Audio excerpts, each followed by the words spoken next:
মুখ্যমন্ত্রী মমতা বন্দ্যোপাধ্যায়ের উদ্দেশ্যে বলছি, মমতা বন্দ্যোপাধ্যায়, আপনি পশ্চিমবঙ্গের মা বোনেদের চেনেন না।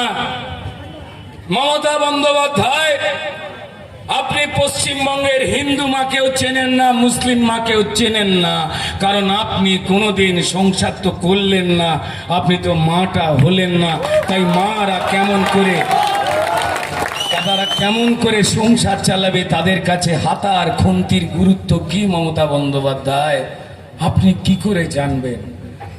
আমি আপনাকে অসম্মান করছি না মমতা বন্দ্যোপাধ্যায়, আমি বিয়ে থা করিনি, আমি বাবা হইনি, তাই আমি বাবা হবার যন্ত্রণা নিয়ে কাউকে জ্ঞান দিই না মমতা বন্দ্যোপাধ্যায়।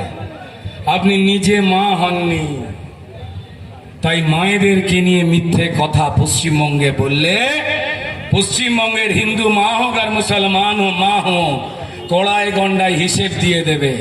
আপনি বলেছেন যে বিজেপি ভোট চাইতে এলে মায়েরা বোনেরা হাতা খুন্তি নিয়ে রেডি হয়ে থাকবে। মমতা বন্দ্যোপাধ্যায়, আপনার কি মনে হয় পশ্চিমবঙ্গের মানুষ গরু? তারা কিছু বোঝে না? হ্যাঁ, হতে পারে। সারাদিন আপনারা গরু পাচার করতে করতে পশ্চিমবঙ্গের মানুষকে গরু গরু গরু গরু গরু গরু গরু ওইটাই দেখেন। হতে পারে গরু চোর তো আপনারা, কিন্তু পশ্চিমবঙ্গের মানুষ গরু নয়।